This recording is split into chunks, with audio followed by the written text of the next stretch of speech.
be so lonely. If you're leaving, baby, let me down slowly. Let me down.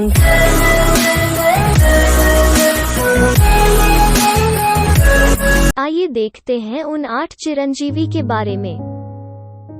हम सभी जानते हैं कि सामान्य तौर पर एक व्यक्ति 60, 70 या 80 साल की अवधि के लिए जीवित रह सकता है। क्या आप मानते हैं कि अगर कोई व्यक्ति 5000 साल से अधिक समय तक जीवित रहता है, हाँ, उन्हें चिरंजीवी कहा जाता है। हिंदू पौराणिक कथाओं के अनुसार ऐसा कहा जाता है कि 8 चिरंजीवी ऐसे हैं जो अभी भी कई कारणों से हमारे एक ही ग्रह पर रह रहे हैं। कौन है ये चिरंजीवी? चिरंजीवी वे हैं जो मनुष्य पैदा हुए हैं लेकिन शापित हैं या बहुत लंबे जीवन के साथ धन्य हैं।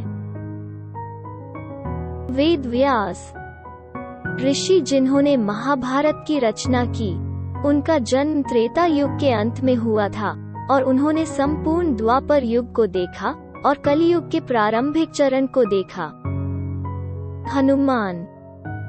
हनुमान महानतम ब्रह्मचारी में से एक, वो भगवान राम के बहुत बड़े भक्त हैं।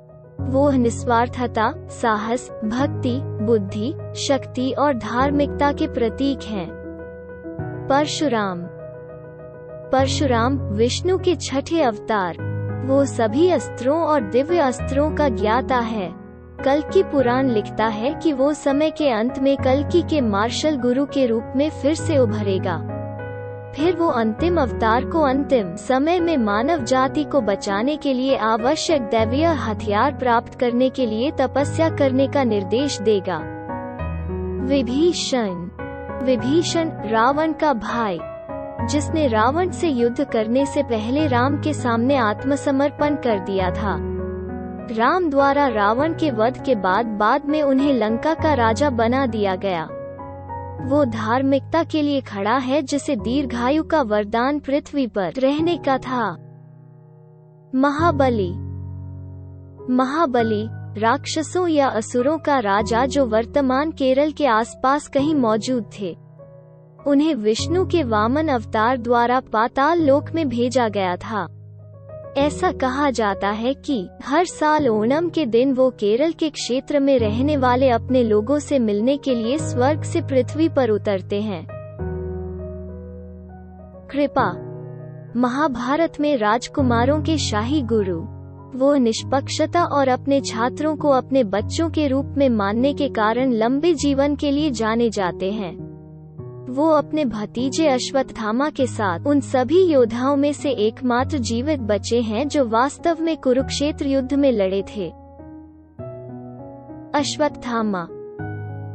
अश्वत्थामा गुरु द्रोण के पुत्र। अश्वत्थामा भगवान शिव के 11 रुद्रों में से एक का अवतार है। कहा जाता है कि अश्वत्थामा और कृपा एकमात्र जीवित बचे थे जो कुरुक्षेत्र युद्ध में लड़े थे। हालांकि वह अमर है, लेकिन कृष्ण के श्राप के कारण वो हमेशा जीवित रहेगा, लेकिन न तो किसी से बात कर सकता है और न ही कुछ छू सकता है। उसका शरीर दर्दनाक घावों और अल्सर से ढका हुआ था जो कभी ठीक नहीं होगा। मार्कंडेय का जन्म भगवान शिव द्वारा दिए गए वरदान से हुआ था कि वो एक बहुत अच्छा इंसान होगा, लेकिन केवल 16 साल ही जीवित रहेगा।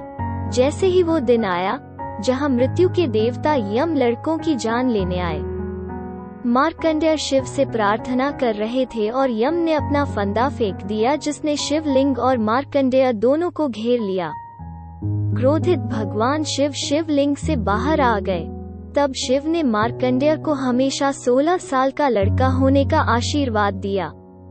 हिंदुओं का मानना है कि अब भी वो धरती में कहीं रह रहे हैं। धन्यवाद।